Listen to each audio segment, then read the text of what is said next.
Donc, les cardigans ou les tricots, depuis quelques années, effectivement, ils nous foutent la couture sur le milieu du bicep. Et pour celles qui ont fait la conférence, qui était la conférence La mode au-delà de 40 ans, euh, c'est qu'il arrive quelque chose physiquement euh, à partir de peu importe l'âge, ça va arriver à différents âges pour différentes personnes, c'est que les épaules vont devenir de plus en plus par en avant. Donc, je te donne voyons, une tâche à faire aujourd'hui. Regarde-toi sans trop te forcer de côté. Est-ce que tu commences à rondir? Parce que moi, je le remarque énormément chez les femmes en général, chez mes clientes. Donc, à partir de 30 ans, tu perds 10% de tes cellules musculaires, une affaire comme ça, tu sais. Fait que c'est sûr qu'il y a ça qui arrive.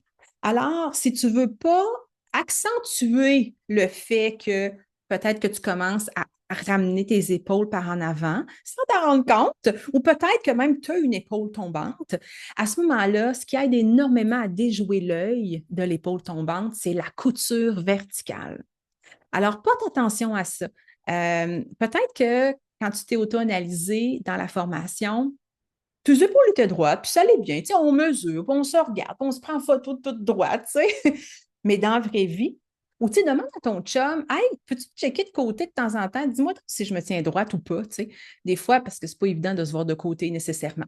Donc, sans rajouter des vestons structurés puis des choses comme ça, parce que des fois, on n'est pas une type superposition, la simple fait d'avoir une couture verticale qui part de l'aisselle jusqu'au dessus de l'épaule, ça vient déjouer l'œil et ça apporte déjà plus de structure. Pas de volume supplémentaire, de la structure naturelle. C'est ça qu'on veut, de la structure.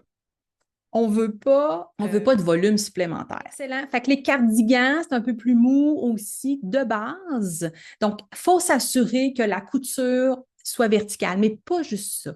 Souvent, dans le cardigan, je conseille fortement de prendre une taille en dessous de ce que tu as l'habitude de prendre. Parce que le cardigan, là, tu sais, ça reste ouvert, ça. Fait que ça veut toujours ouvrir. Ça veut toujours un peu descendre. Fait que oui, ta couture est droite, mais Colin, elle se ramasse ici. Je ne sais pas si tu vois bien, elle se ramasse ici. Donc, tomber un peu. Donc, de prendre une taille en dessous, de toute façon, ça reste ouvert. Fait que tu ne le sentiras pas, puis tu n'auras pas l'air prise petite dans ton cardigan.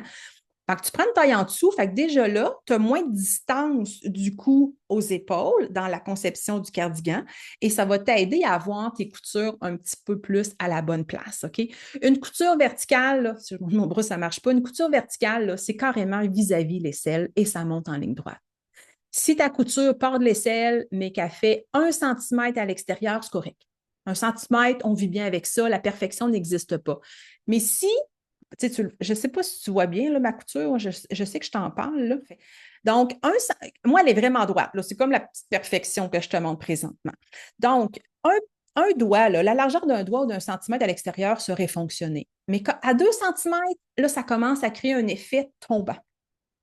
Donc, regarde ça comme il faut. Donc, oui, pour les épaules étroites, oui, pour les épaules tombantes, mais n'importe qui, à un moment donné, il ne veut pas avoir de l'air tout écrasé. Fait que c'est un bon petit truc à avoir soulevé, merci.